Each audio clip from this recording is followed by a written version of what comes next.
사도행전 9장에서는 사도 바울의 회심의 역사가 일어나고 그리고 후반기에 베드로의 사역이 기록되어 있는 것을 보게 됩니다.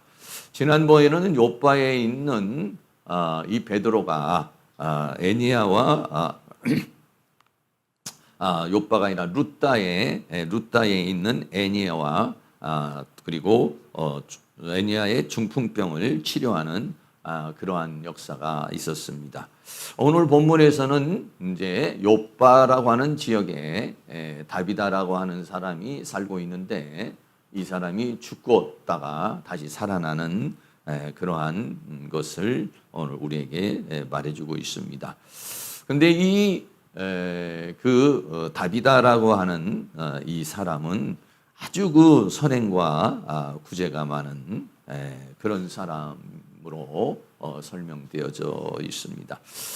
우리가 인생을 살아가는 가운데서 선행을 하고 또 구제를 하는 것 우리가요 쉽지 않습니다. 사실은 여러분들도 여러 가지 삶 속에서 살고 있지만은 저도요 이렇게 보면은 뭐 이렇게 그 수재의연금이 나올 때도 있고 또 겨울이 되면 뭐 연탄 뭐 이렇게 하는 것도 있고 또 가끔 또 어려운 사람들 이렇게 나타나는 경우도 많이 있어요. 그러면은 마음에는 좀 도와줘야겠다, 좀 나도 좀 선행을 해야겠다 이런 마음은 있는데요. 그런 한편에 또 한 다른 마음에서는 또 좀 요즘에 형편이 좀 안 좋은데 또 조금 이렇게 저렇게 쓸 것도 있는데 요즘 좀 어려운데 뭐 이러다가 보면은요 그냥 지나가 버리는 경우가 많이 있더라고요.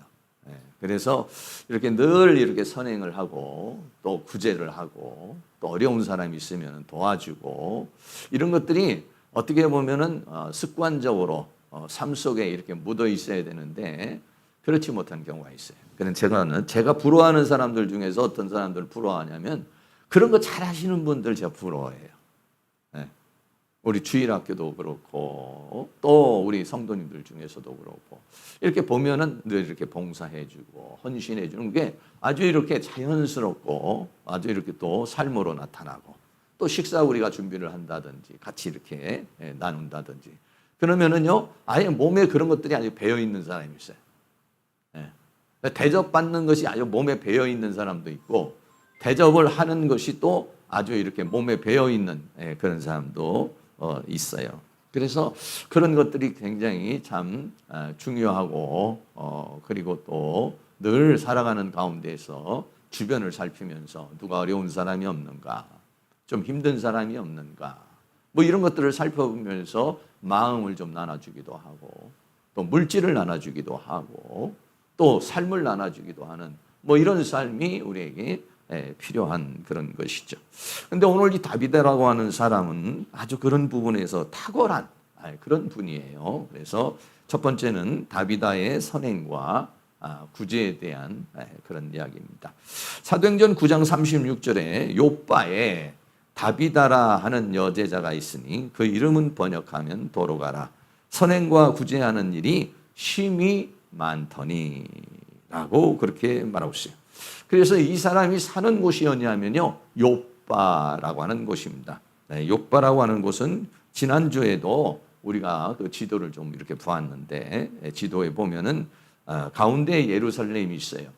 그리고 예루살렘에서 조금 더 가다가 보면은 루따라고 하는 곳이 있다고 그랬죠. 그리고 루따라고 하는 곳에서는 예루살렘에서 루따까지는 약 38km, 여기서 인천공항에 조금 더 가야 되는 그런 거리에 있었던 것이고요. 그리고 이 루따라고 하는 곳에서 또 한 18km 정도 가면은요 요빠라고 하는 것이 있어요. 요빠라는 것들이 여러분이 지도에서 보는 것 같이 바로 바다 옆에 있잖아요. 그래서 여기는 뭐냐면 항구입니다. 항구. 그래서 항구이니까 여러 가지 많은 물건들도 들어오고 사람도 오고 가는 그런 지역이죠. 그래서 성경에 보면은 여러분들이 요빠 하면은 좀 생각나는 그런 사람이 있을 수가 있겠어요. 그게 누구냐면 요나입니다. 요나라는 사람이 요나서 1장 3절에 보면 그러나 요나가 여호와의 낯을 피하려고 일어나 다시스로 도망하려 하여 요빠로 내려갔더니 마침 다시스로 가는 배를 만난지라 여호와의 낯을 피하여 함께 다시스로 가려고 선가를 주고 배에 올랐더라. 그래서 이 요나가 욥바라는 항구에서 어디로 가냐면 다시스로 가게 되는 그런 건데, 지도를 한번 더 보세요. 지도를 보시면은 욥바가 어디냐면 이제 바로 예루살렘이 여기입니다. 그러면 하나님께서 가라고 하는 데는 어디냐면 바로 예루살렘에서 조금 올라가면 니누에라고 하는 데가 있어요. 니누에로 가라고 그런 거예요. 지금 니누에에 가가지고 사역을 하라. 그랬는데 이 요나라는 사람이 얼마나 그 하나님의 명령이 싫었는지 아주 쭉 떨어져서 쫙 끝머리 다시스로 가는 거예요. 다시스라고 하는 것은 당시에 스페인이라고 했어요. 스페인이라고 하는 것은 땅끝이라고 생각을 했던 곳이 바로 스페인이에요. 그러니까 바로 다시스로 가가지고 복음을 전하라고 했는데 어떤 배를 탄 거냐면은 아주 멀리. 그러니까 뭐냐?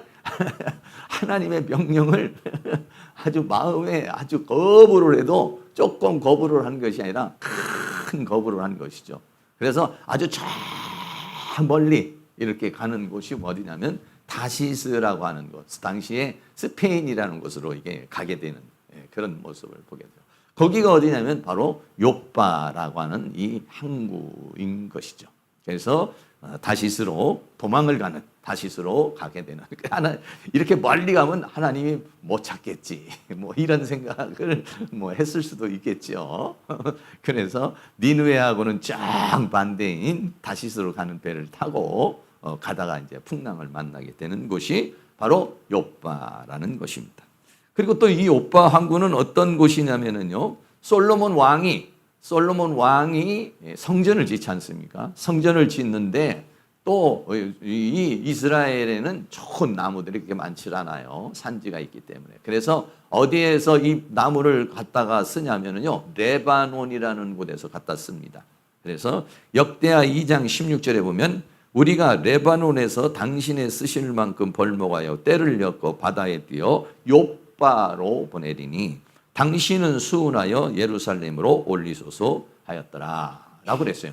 그래서 솔로몬 성전을 지을 때에 나무가 필요했는데 이 나무 백향목은 잣나무 같이 쫙 뻗어가지고 이렇게 그 성전을 짓기에 아주 좋은 그런 나무가 어디에 있었냐면 레바논이라고 했어요. 레바논이라는 데가 어디냐면은요, 이스라엘이 이렇게 있으면 욥바 항구는 이제 조금 전에 봤던 대로 여기죠. 욥바에서 레바논은 어디냐면 위로 올라가는, 아까 니누에 쪽으로 올라가는 그곳이 레바논이에요. 그래서 이 레바논이라고 하는 데서 백향목을 실어서 여러 가지 좋은 나무들을 실어서 그래서 배편으로 해가지고 욥바로 가져오고 욥바에서 예루살렘으로 가져와서 성전을 짓는 데 쓰는, 그래서 솔로몬 왕 시대에도, 그러니까 이 욥바 항구라는 항구가 적은 항구가 아니에요. 큰 항구고 당시에도 굉장히 활발하게 많은 사람들이 있었던 그런 왕래하는 그런 항구가 바로 이 욥바라고 하는 그런 지역인 것입니다. 그래서 이 욥바라고 하는 곳에서 많은 사람들이 예루살렘에서 핍박이 일어나니까 사람들이 여기저기로 많이 피신을 하게 되는데 그 중에서 이 욥바라고 하는 곳에는 여러 사람들이 많이 들어오고 사람들이 오고 나가고 막 이러니까 여기에는 예수 믿는 사람이 적절하게 숨어 있을 수 있는 그런 지역이 바로 욥바 항구였다는 것입니다. 그래서 이 욥바라고 하는 곳에 누가 있었느냐? 다비다라는 사람이에요. 다비다라고 하는 말은 헬라어로는 타비다, 비슷한 얘기죠. 그런데 뜻이 뭐냐면은 사슴이라는 그런 얘기입니다.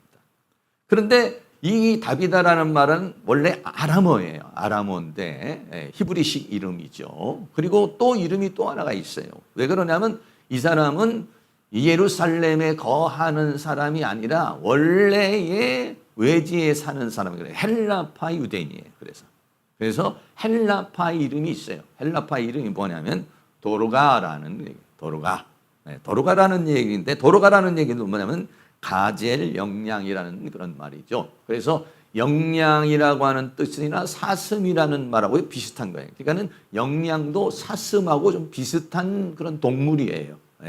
그런 동물인데 그림을 하나 보여드리겠습니다. 어떻게 생겼냐면 이렇게 생긴 게 뭐냐면 영양이라고 하는 그런 동물이에요. 그러니까 사슴같이 뿔도 있고, 그리고 눈도 동글동글하고, 이런 것을 가리켜서 말할 때 다비다라 또는 도르가라.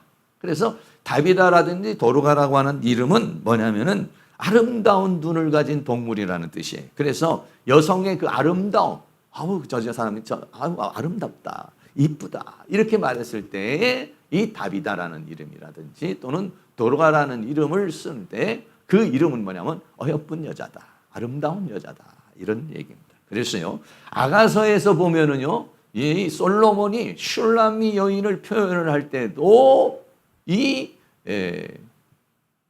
도르가라고 하는 그런 표현을 썼습니다.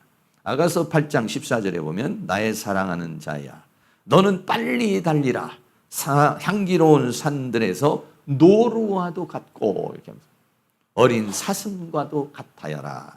이 사슴이라는 뜻은 다른데 여기서 말하는 이제 도르가라는 말은 이 노루라고 했어요. 그러니까 노루나 이 사슴이요 그렇게 아주 그렇게 그 뛰는 모습이라든지 생김새가 아름다운 그런 모습으로 이게 보여져서 그 술람미 여인을 사랑하는 그 여인을 노루나 사슴으로 이렇게 표현을 했어요. 또 한 군데가 있습니다. 또 한 군데는 요아스라는 왕이 있는데 요아스의 왕의 모친의 이름이 또 바로 이 도르가라는 이름인데 열왕기하 12장 1절에 보면 예후의 7년에 요아스가 위에 올라 예루살렘에서 40년을 치리하니라. 그 모친의 이름은 시비야라 그랬어요. 여기서 말하는 이 시비야라고 하는 말이 바로 도르가라는 그런 뜻입니다. 네, 그래서 바로 그 모친의 이름도 여왕의 그 어머니의 이름이 바로 시비야였던 것을 우리는 볼 수가 있게 되는 것이죠. 그래서 이 도르가 또는 다비다라고 하는 뜻은 바로 이제 그런 이름이고 또 이름이 뭐 그렇게 또 어떻게 보면 조금 흔한 이름일 수도 있는 그런 이름인 것입니다.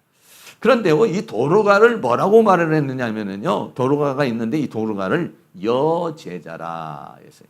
여제자. 제자라는 말이 마데트리아라는 그런 말이에요. 그런데요, 성경 전체에요, 원래 그 유대 사회는 가부장적인 그런 시대였잖아요. 그리고 보통 집사님들도 세울 때는 다 남자만 세웠지 여자를 세우지는 않았다는 말이죠. 그런데 이때 당시에 예수님을 믿는 사람들 12제자를 제외하고도 보통 제자라는 그런 호칭을 이렇게 쓰게 됐습니다. 그런데요, 보통은 이 제자라고 했을 때 남자를 가리켜서 얘기를 하는 거예요. 그런데 이 도르가를 또는 다비다에게는 뭐냐면 여제자라고 특별히 호칭을 붙여줬어요. 성경 전체에요, 여성을 가리켜서 제자라고 여제자, 그것도 남제자가 아니라 여제자라고 호칭을 한 사람은요 여기 한 군데밖에 없어요.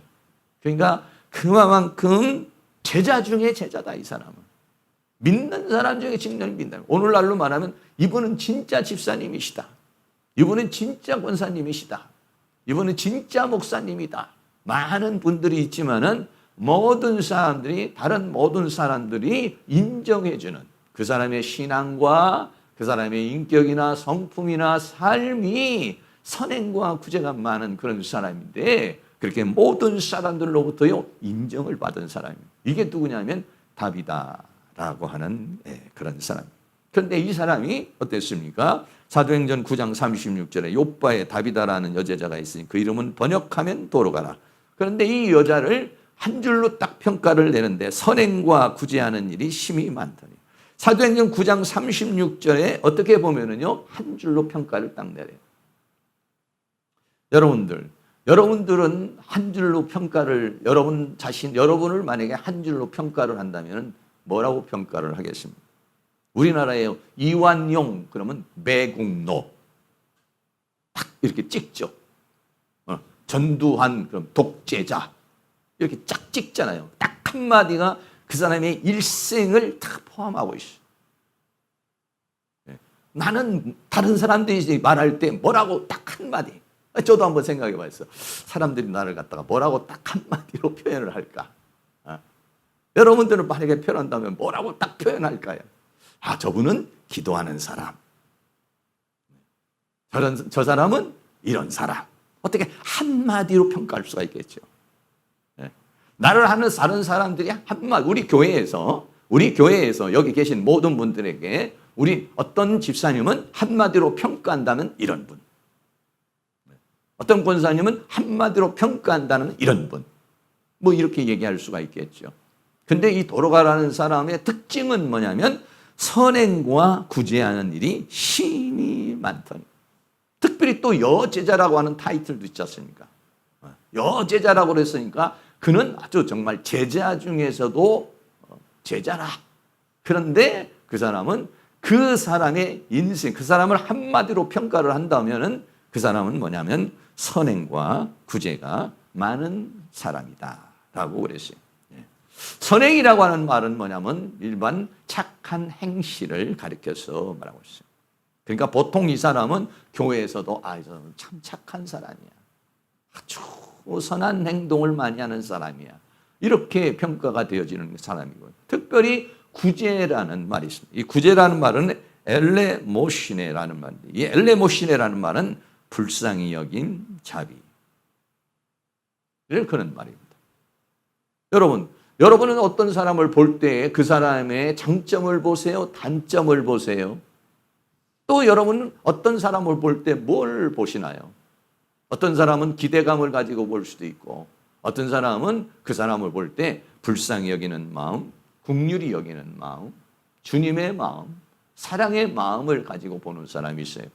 그리고 어떤 사람은 자기 잣대를 가지고서 이 사람은 이런 게 못 써. 이 사람은 저런 게 못 써. 자기 잣대를 가지고 평가를 내리는 사람도 있고 어떤 사람은 그 사람을 볼 때마다 내가 저 사람 더 기도해 줘야지. 그 부족한 점을 드러내고 부족한 점을 지적하는 사람이 아니라 그 부족함을 내가 기도를 해줘야지. 부족함이 나에게 느껴졌잖아요. 부족함이 내 눈에 보였잖아요. 그러면 그것을 불쌍히 여기는 마음, 긍휼히 여기는 마음, 보듬는 마음. 이 다비다라고 하는 사람은 그런 사람이에요. 저 사람은 왜 이렇게 저렇게 가난해? 왜 이렇게 저렇게 못 살아? 왜 이렇게 저렇게 형편없어? 그런 것이 아니라 그 사람의 그 부족한 부분을 채워줘야지. 그 부족한 부분을 감싸줘야지. 하는 그런 사람이 누구냐면 다비다. 구제라는 엘레모신의 마음을 가지고 있는 사람이었다. 그런데요, 이 엘레모스라는 마음이 어느 정도냐면 심이 많다.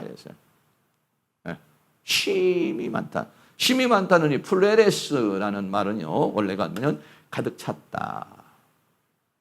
가득 찼다. 여기서 말이죠. 가득 찼다라고 하는 것은요, 가득 차가지고 그냥 그 찬 걸로 끝나는 것이 아니라 이 플레레스라는 것은 가득 차가지고 흘러 넘치는 것을 말하는 것이에요. 가득 차워서 그냥 자기만 성령 충만, 말씀 충만, 은혜 충만, 자기만 충만한 것이 아니라 자기 충만해서 흘러 넘어가는 것.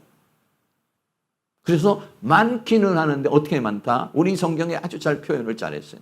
심이 많다. 이건 뭐냐면 흘러 넘치는 것이에요. 우리가 그렇습니다. 어떤 사람은 불쌍히 여기는 마음 같습니다. 우리 어떤 사람은 긍휼히 여기는 마음 같습니다. 어떤 사람은 품으려는 마음이 있습니다. 그런데요, 그게요, 흘러 넘치는 것이 쉽지 않습니다. 흘러 넘치는 것은 뭐예요? 말로만 끝나고 생각으로만 끝나고 감정으로만 끝나는 것이 아니라 흘러 넘치는 것은 삶으로 나타나는 것이죠. 선행으로 나타나는 것이죠. 저 사람 좀 안 됐다. 저 사람 힘들겠다. 이걸로 끝나는 게 아니란 얘기죠. 그것을 가서 손을 잡아주고 그것을 좀 채워주고 그것을 감싸주는 마음. 이게 참 중요해요. 이런 것들이요, 어렸을 때 부모님들에게 그래서 사랑을 좀 많이 받고 살아야 돼요. 사랑을 많이 받고 내가 좀 잘못되고 내가 못나서 엄마가 나를 감싸주고 아빠가 나를 보듬어주고 이런 사람은요, 나중에 자라나서도요, 다른 사람의 단점과 약점을요 품어줄 줄 아는 사람이 돼요. 근데 자라날 때 부모에게 자꾸 책망만 받고 너는 왜 이렇게 못났니? 너는 왜 이렇게 못하니? 왜 이렇게 문제가 있니? 엄마로부터 아빠로부터 품음을 받지 못하고 감싸움을 받지 못하면은요, 자라나서도요 그렇게 될 확률이 많아요. 그랬을 때 우리는 예수 안에서 우리 마음이 바뀌어져야 되겠죠. 이 도르가라는 사람은 선행과 구제가 어떠냐? 플레레스 흘러넘친다는 얘기죠. 교회에서 흘러넘치고 이웃에서 흘러넘치고 다른 사람에게 흘러넘치고 그래서 흘러 하나님이 주신 은혜와 사랑과 축복을 쫙 흘려보내는 그런 사람. 이게 누구냐면 도로가였다라고 그렇게 말하고 싶습니다. 하나님께서는 어떤 사람을 좋아하십니까? 평가하고 판단하고 저 사람은 못났어. 저 사람은 이런 게 문제야. 저 사람은 저런 게 문제야. 이런 사람을 원하지 않습니다. 하나님은요, 뭐라고 말하냐면 잠언서 14장 31절 말씀을 같이 한번 읽겠습니다. 가난한 사람을 학대하는 자는 그를 지으신 이를 멸시하는 자요, 궁핍한 사람을 불쌍히 여기는 자는 주를 공경하는 자니라. 아멘. 가난한 사람, 부족한 사람을 멸시하는 것은 뭐냐? 하나님을 멸시하는 거다는 거죠. 어떻게 보면 그럴 수도 있겠죠. 어떤 자녀가 있어요. 자녀가 있으면 그 자녀를 막 구박하는 것은 어떻게 보면 그 부모를 구박하는 것이 될 수 있는 것이죠. 그러나 궁핍한 사람을 불쌍히 여기는 자는, 좀 못난 사람, 부족한 사람을 불쌍히 여기는 것은 뭐냐? 하나님을 공경하는 것이다. 그러니까는 어떤 사람의 약점과 문제를 내가 신랄하게 비판하는 것은 하나님에게 그렇게 하는 것이요, 내가 그 사람을 불쌍히 여기고 감싸는 것은 하나님을 공경하는 마음이다 라고 그렇게 성경이 우리에게 말했습니다. 또 잠언서 19장 17절 말씀도 같이 한번 있습니다. 가난한 자를 불쌍히 여기는 것은 여호와께 구워드리는 것이니 그의 선행을 그에게 갚아주시리라. 가난한 사람, 부족한 사람을 내가 채웠나요? 그거는 여호와께 구워준 것이다. 예수님께서도 그런 말씀을 했죠. 여기 있는 모든 소자 중에서 냉수 한 컵을 주는 자에게도 결단코 그 상을 잃지 않겠다 라고 그렇게 말하고 있습니다. 가난한 사람을 불쌍히 여기는 것은 여호와께 구워드리는 것이니, 그러니까 하나님 어떻게 해서 그에게 갚아주시리라. 할렐루야. 네. 다른 사람에게 여러분들이 선행을 하시고 구제를 하고 불쌍히 여기고 하는 것들은 그 사람이 형편이 없어가지고 그 사람이 여러분에게 고맙다는 말도 안 하고 여러분에게 뭔가 또 나에게 주는 것이 없어도 여러분 섭섭하게 생각할 거 없습니다. 저 사람은 좀 도와주고 그랬는데도 어떻게 저렇게 말 한마디 없고 그냥 입을 싹 닦을까. 우리 인간적으로는 좀 마음이 좀 섭섭할 수 있겠어요. 그러나 여호와께 구워드린 것이니까 그 사람이 입 싹 닦으면 하나님이 갚아줄 줄로 믿습니다. 누가복음 10장에도 보면은 강도 만난 자가 나오죠. 강도 만난 사람을 레인이나 제사장이 다 지나가지만 사마리아 여인은 그렇게 하지 않습니다. 누가복음 10장 33절 35절에 어떤 사마리아인은 여행하는 중 거기 이르러 그를 보고 불쌍히 여겨. 사람이요 참 못된 것들이 너무 많더라고요. 여러분 살면서 보면 사건 사고 많이 나잖아요. 얼마 전에도 보면은 뭐 아파트 앞에서 담배 피고 담배 한 대 피려고 아파트 안에서 담배 못 피니까 밖에 나와가지고 담배 피고 있는데 어떤 사람이 일본도를 가지고 와가지고 그 사람을 찔러 죽였다고 그러잖아요. 근데요 제 마음에 한 구석에 어떤 마음이 드냐면 그놈의 담배를 피려고 이런 못된 마음이더라고요. 그 사람을 정말 안 됐다. 그 자녀들도 아주 조그마한 이제 30대 사람인데 그러니까 얼마나 안 됐어요. 그것도 그 일본도를 가지고 휘두를 사람은 약간 좀 심신미약하게 있는 사람인 것 같은데, 근데 담배 한 대 피려고 내려왔다가 그러다가 거기서 그런 변을 당한 거예요. 그러면 우리는 어떻게 해요? 안 됐다. 그 아이들은 어떡할까? 그 아내는 또 어떨까? 한 가정이 완전히 파탄난 거 아니겠어요? 그런 마음을 가져야 되는데 엉뚱하게요. 그런 다른 마음이 있을 수 있어요.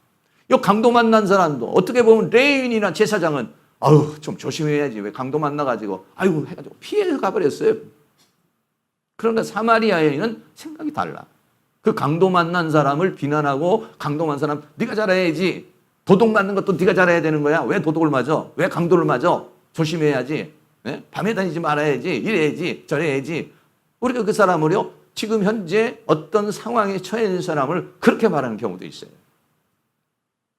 그게 어떻게 보면 레인이나 제사장이에요. 레인의 제사장은 그 사람을 불쌍히 여기는 마음을 보질 않았어요. 다른 각도에서 보고 있어요. 여러분은 어떻게 보고 있나요?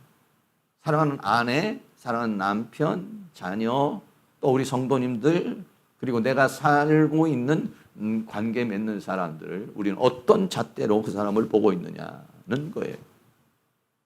이 도르가라고 하는 사람은요, 그런 사람이었다는 거예요.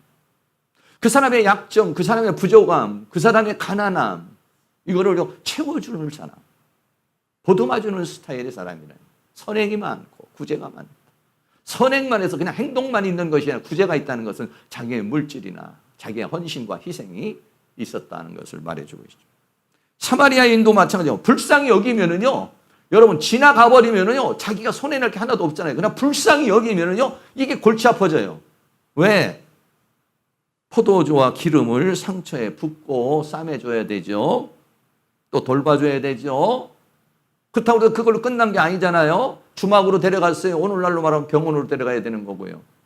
주막으로 데려갔어요. 돌봐줬어요. 또 그걸로만 또 끝낼 수가 없어요. 마음에. 그래서 그 주막 주인에게 부탁을 합니다. 이 사람 잘 좀 치료를 해달라.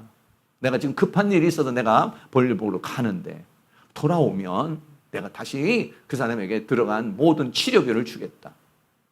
시간도 내야 되죠. 물질도 내야 되죠. 마음도 써야 되죠. 그 지나가 버리면, 내일 아니니까 지나가 버리면 끝이에요. 그러나 불쌍히 여기는 마음이 있으면 이거는 완전히 달라지는 것을 보게 되는 것인데, 다비다라는 사람은요, 바로 그런 사람이었다는 것입니다. 두 번째로, 그런데 이 다비다라는 사람이 병이 들어서 죽었다는 거예요. 네.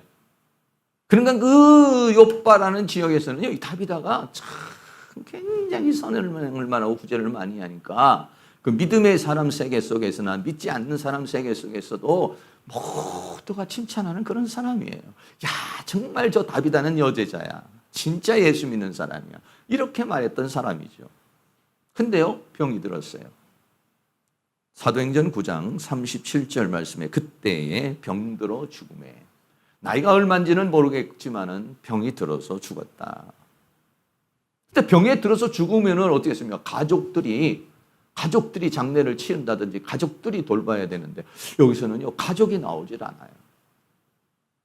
거의 그 다비다를 통해서 도움을 받거나 선행을 받은 사람들이 이 다비다를요, 이렇게 장례를 처리하는 모습을 봐요. 병이 들어가지고 시체를 씻어가지고 달하게 이려가 장례를 치러버렸다 이렇게 말하질 않아요.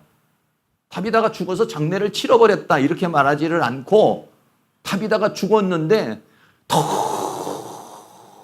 이 사람이 죽어서는 안 된 그 아쉬움이 있는 거예요. 그 다비다가 다시 살아나기를 너무 원하는 마음을 가지고 있는 거예요. 그래서요, 다비다가 다시 살아나기를 장례를 치러버린 것이 아니라 다락에다가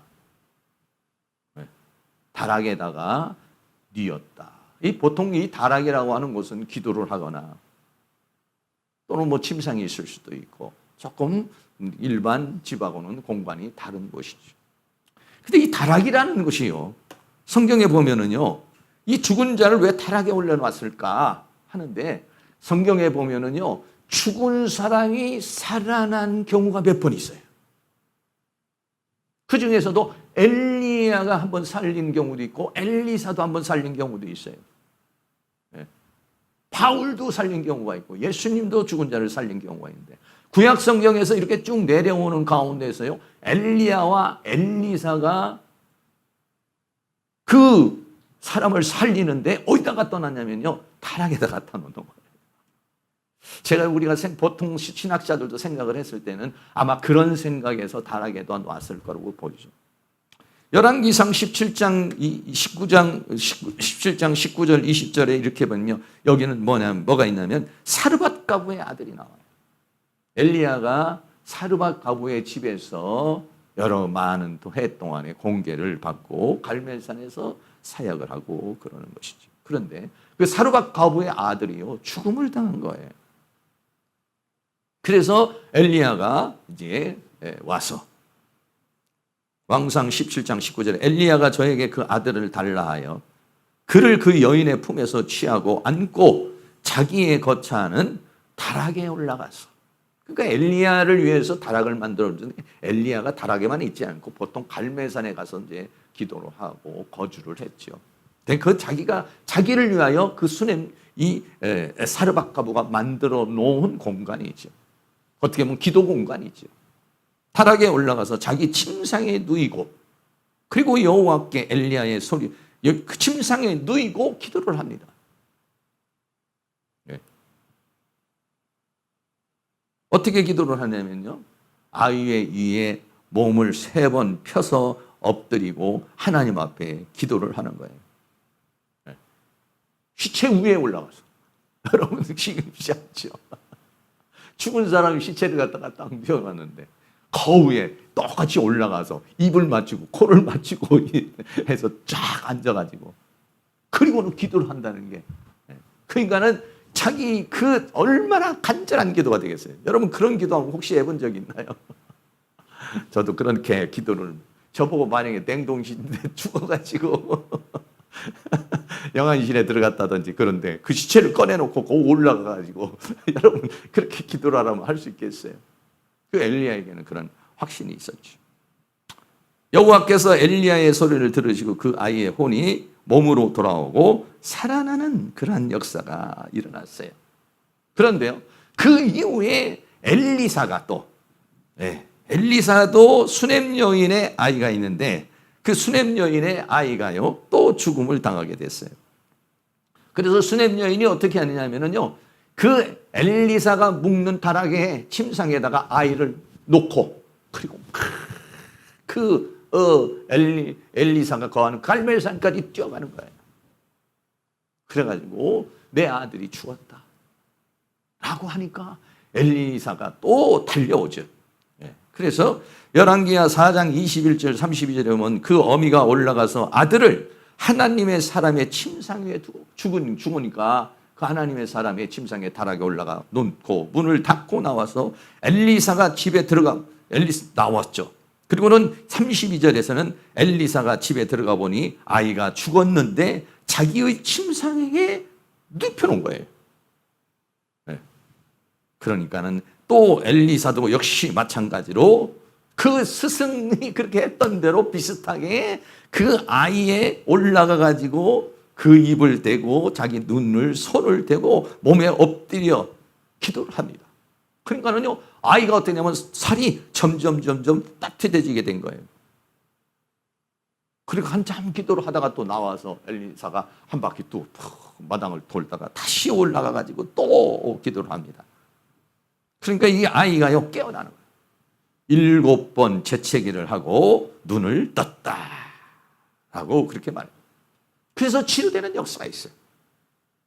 그러니까 아마 이렇게 전승처럼 이렇게 내려왔었기 때문에 지금 이 사람도 또 어떻게 하냐면 그 다비다를 그 다락에 놓고 이제 베드로를 부르는 것이에요. 신약 성경에 와서 보면은 최후의 만찬 때도 예수님께서 다락에 올라가서 하시죠. 마가복음 14장 15절에 보면 그리하면 자리를 베풀고 예비된 큰 다락방을 보이니 거기서 우리를 위하여 예비하라 하신데 제자들이 나가 성내로 들어가서 예수의 하시던 말씀대로 만나 유월절을 예비하니라 라고 하는 모습. 또 오순절 성령의 역사도 마찬가지로 마가의 다락방에 역사하는 그런 모습을 보게 되는 것입니다. 그래 어떻게 보면은 다비다가 죽었고 그 요바에 있는 성도들의 믿음이 이것으로 끝난 것으로 여기지 않고 다비다가 살아나기를 바라는, 살아날 것이라는 소망을, 살아나기를 바라는 그런 믿음을 가졌던 거예요. 그래서 이 다비다라는 사람은요 그 요바에 있는 성도들의 믿음에 의해서 살아나는 거예요. 왜? 죽은 사람이 뭐 아무것도 할 수가 없잖아요.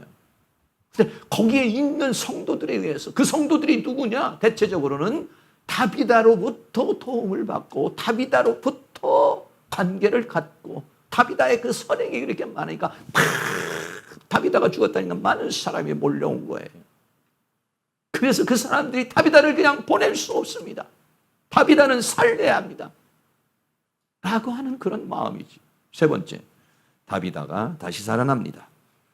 사도행전 9장 38절에 룻다가 욥바에 가까운지라 제자들이 베드로가 거기 있음을 듣고 두 사람을 보내어 지체 말고 오라고 간청하니 라고 그래요.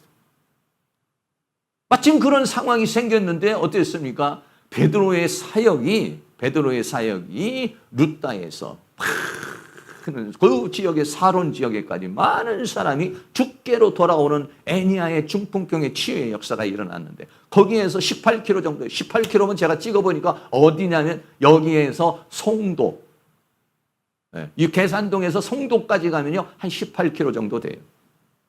그러니까 어느 정도 거리인지 알겠죠. 룻다라고 하는 데서 욥바까지가 거리가요 그 정도 되는 거리예요. 그러니까는 사람을 즉시 보내가지고 지체 말고 와라. 지체 말고 오라는 거면 지체 말고 와서 다비다를 좀 살려달라는 얘기 아니겠어요? 정말 이 사람은 죽어서는 안 되는 사람입니다. 이 사람은 살려줘야 되는 사람입니다. 왜 그랬을까요? 다비다라는 사람은 모든 사람에게 선행과 구제가 많아서 모든 사람이 아까워하는 사람이고 모든 사람이 참 사랑하는 사람이었다는 거예요. 그 사람의 삶이 거기에 있는 모든 사람들을 그렇게 움직였고 그 사람들을 통해서 베드로가 이제 오게 됩니다. 사도행전 9장 39절 베드로가 일어나 저희와 함께 가서 이르되 저희가 데리고 바르게 올라가니 모든 과부가 베드로의 곁에 서서 울며 라고 했어요. 베드로가 거기에 왔습니다. 지체하지 않고 왔으니까 뭐 반나절이면 올 수 있는 거리가 되겠죠. 다락에 올라갑니다. 다락에 누워 있습니다. 거기에 과부들이 다 베드로의 곁에 서서 울며 도로가가 저희와 함께 있을 때 지은 속옷과 겉옷을 다 내어보냅니다. 네. 속옷과 겉옷은 어떤 것입니까? 옷이 없는 사람들. 요즘 그렇지 않지만 우리 지낼 때마다 그랬잖아요. 네. 요즘 젊은 사람들은 잘 모르지만 저희 지낼 때도 옷을 언제 사 입습니까? 명절. 명절 돼야 옷 한 벌 사주는 거 아니겠어요? 옷 한 벌을 두고 다 사주나요? 어떤 경우는 양말만 사주고 말기도 하고, 뭐 아니면은 뭐 옷돌이 하나 사주기도 하고, 바지 하나 사주기도 하면은 때때 옷을 하나 입는 거죠. 그 명절이나 사 입는 거예요. 과거에는요 전당포에서요 외투 같은 것도 받아줬어요. 코트 같은 것도요. 뭐 이때 시대도 역시 옷은요 재산이에요, 재산.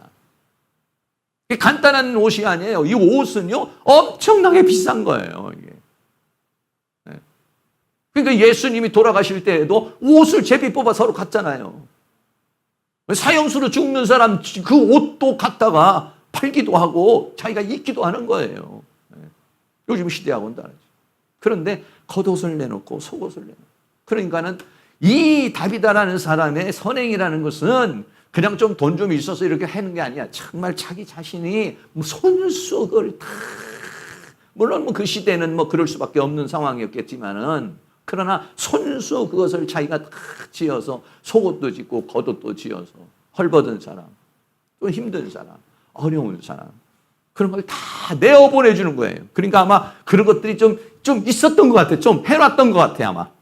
또 힘든 사람이 있으면 보내주려고. 또 다른 사람까지 주려고. 그것들을 거기에 있는 과부들이 어떤 과부들이겠습니까? 성경에 이 도로가는요, 식구들이 없어요. 그런 거 보면 이 도로가도 아마도 남편이 일찍 죽어서 혼자 된 사람으로 보여지죠. 그리고 거기 있는 모든 과부들은 어떤 과부들이겠어요? 당시의 과부들은 뭐냐면요, 남자가 있어서 나가서 돈을 벌어와야 되는데 여성은 나가서 돈을 벌 수가 없어요, 시대가. 그런 과부가 되면은요, 먹고 살 길이 없는 거예요. 그 누가 도와줘요? 그래서 성경이 그래서 도와주라는 거예요. 과부와 고아를 도와주라는 것은 뭐냐면 그 사람들, 요즘 사람들은 다 오히려 신랑 죽으면은 잘 갔다 해가지고 재산 많이 물려지고 한 60대, 70대 가면은 잘 갔다고 그냥 놀랄라로 이렇게 살 수 있는 세대이고 오히려 요즘에는 여성들이 더 많이 돈도 많이 벌고요. 똑똑하고 그러지만은 이 시대는요 그렇지 못한 시대잖아요. 그렇게 했었던 그런 사람. 그러니까 사도행전 9장 40절에 베드로가 사람들을 다 내보내본 울고 있는 사람 다 내보내 다윗의 시체 앞에 앉아 무릎을 꿇고 기도를 합니다. 그리고 난 다음에 돌이켜 시체를 향해서 말합니다. 다윗아야 일어나라. 예수님이 달리다 쿵 한 것처럼 다윗아야 쿵 일어나라. 소년이여 일어나라. 달리다 쿵 한 것처럼 다윗아야 일어나라. 다윗아 쿵 한 겁니다. 하니 그가 눈을 떠 베드로를 보고 일어나 앉는지라. 그런 하나님의 놀라운 은혜의 역사가 일어나게 된 것이에요. 제가요, 이 모습을 보면서 다윗의 입장에서 한번 생각해 봤어요. 거기에 있는 사람들의 입장에서는 다윗아가 살아났다. 죽었다가 살아났다. 이야 할렐루야 하나님 감사합니다. 찬송과 영광을 돌립니다. 다윗아는 천국을 갔어요. 죽어서 천국을 갔어요. 그런데 또 오라네. 이 세상에서는 천국 간 사람이 돌아오는 게 기적이고 표적이고 좋은 거지만 다윗 입장에서는요 거기 있기 싶은 거예요. 이 험난한 세상에 또 와서 뭐 하러 오겠어요. 우리들은 죽은 사람이 살아오는 것이 기쁨이고 즐거움이지만은 천국 간 사람 입장에서는요, 여러분 천국 가봐요. 천국 갔는데 거기서 막 왔냐고 환영해주고 해서 할렐루야 차고 있는데 세상에 한 번 더 갔다 와야 된다. 다윗의 입장에서는 좋은 게 아니에요, 사실은. 모르죠. 하나님께서 넌 아직도 사명이 남았으니 가서 사명을 마저 다하고 와라 해서 다윗은 또 올 수도 있겠지만, 여러분 우리가 지금 현재 살고 있는 입장이니까 그런 것들이 기적이고 표적이고 원하는 거지, 하나님 나라에서는요 그렇지 않다는 것입니다. 그러나 이 다윗이라는 사람은 살아있을 때도 하나님의 영광을 위해서, 죽었다가 다시 살아나서 또 하나님의 뜻을 위해서, 또 하나님의 역사를 이루는 삶을 살게 되죠. 사도행전 9장 41절에 베드로가 손을 내밀어 일으키고 성도들과 과부들을 불러들여 그의 산 것을 보여주니 놀라운 기적의 역사가 일어나게 된 것이죠. 결국은 어떻게 됐습니까? 사도행전 9장 42절에 온 요파 사람이 알고 주를 믿더라 라고 그렇게 말하고 있습니다. 지난주에도 우리는요 애니아의 중풍병에 대해서 얘기했죠. 애니아의 중풍병이 치료됐다는 건 너무 감사해요. 그런데 사도행전은 뭐냐면 그거로 인해서 거기에 있는 루다에 있는 사람들과 샤론에 있는 사람들이 많은 사람이 죽게로 돌아왔다. 그게 하나님께 영광이 된 것이고, 오늘 여기도 역시 다윗아가 살아났다는 거 놀라운 일이죠. 죽은 사람이 살아났잖아요. 천국 갔다가 다시 살아나서 왔으니까 다윗아가 아마 천국에 가서 뭐 본 거라든지 자기의 경험이라든지 뭐 이런 것들을 다윗아가 팍 증거했을 것 같아요. 그러므로 인해 가지고 많은 사람들이 하나님 앞에 온 요파 사람이 알고 많이 주를 믿더라. 결국은 하나님께서는 우리들의 삶을, 살아있을 때의 삶도 역시 마찬가지고, 또 죽었다가 다시 산 삶도 역시 마찬가지고, 그것은 결과적으로는 뭐냐면 많은 사람에게 복음을 증거하고 많은 사람이 예수 믿게 하고, 그래서 하나님께 영광을 돌리고 많은 사람에게 기쁨이 되는 것, 이것이 그 다윗아의 삶이었던 것입니다. 결론입니다. 결론적으로 첫째는 다윗아의 선행과 구제에 대한 이야기가 나오십니다. 선행이 많고 구제가 많은데 힘이 많다고 그랬습니다. 근데 다윗아가 병들어 죽었습니다. 근데 성경은 뭐냐? 다시 살아났다는 거예요. 다시 살아나서 어떻게 됐습니까? 다윗아를 통해서 많은 요바에 있는 사람들이 하나님께 돌아오는 은혜의 역사가 있었다. 하나님은 다윗아를 이 땅에 살면서도 사용하셨고, 다비다를 통해서 더 많은 영혼들을 하나님께 돌아오게 하는 은혜의 역사를 이뤘어요. 사랑하는 모든 성도님들께서도 오늘 본문 말씀을 다시 한번 생각해서 이 땅에 살아가는데 한 줄로 나를 평가를 할 겁니다. 저 사람은 이런 사람이었어. 저분은 이런 사람이야. 라고 평가할 때 나의 앞에 나의 평가는 한 줄로 말한다면 뭐라고 말할 수 있을 것인가? 하나님 보시기에 합당한 그러한 명칭이 여러분 앞에 있기를 주의 이름으로 축원합니다. 오늘 하나님 오늘 부를 찬송가는요, 우리 통합 찬송가에는 없고 새 찬송가에 있는 찬송가인데 오만세 목사라는 분이 지은 찬송가예요. 이름이 오만세예요.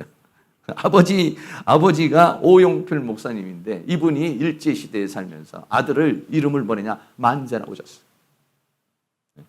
그래 이분이 음악 목회를 하면서 이분도 역시 마찬가지로 많은 사람을 구제하며 산 사람이에요.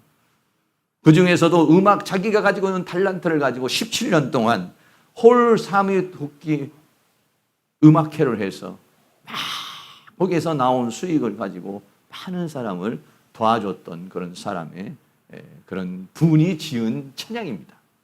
같이 한번 가난한 자 돌봐주며 찬양 한번 하겠습니다.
같이 동성으로 한번 기도하겠습니다. 나는 어떻게 살아왔는가? 나는 누구로부터 도움받기를 원하는 사람인가? 난 누구를 도와주려는 사람인가? 나는 정죄하고 비평하는 사람인가? 불쌍히 여기는 사람인가? 다비다와 같이 우리도 그런 선행과 구제가 많은 사람, 정말 한 줄로 나를 평가할 때 하나님 보시기에 합당한 사람, 그리고 모든 사람이 아쉬워 모든 사람에게 칭찬받는 그런 삶을 살아갈 수 있도록 성령님 역사해달라고 다 같이 동성으로 기도하겠습니다. 할렐루야. 거룩하시고 사랑이 많으신 아버지 하나님, 오늘도 하나님의 은혜와 사랑 가운데 우리를 인도하여 주시고 주의 성령으로 도와주시고 주의 능력으로 도와주시고 주의 권능으로 함께해 주시고 감사합니다. 오늘 성경에 있는 다비다는 선행과 구제가 많은 사람이었고 많은 제자들 중에서도 여제자라고 불리우는 그런 사람이었습니다. 정말 우리는 아버지와 나에게 주어진 이 직분대로 정말 모든 사람이 볼 때 그런 합당한 그런 삶을 살아가고 있는지 우리의 삶을 다시 한번 돌아볼 수 있는 은혜의 역사가 있도록 우리 하나님께서 은혜와 사랑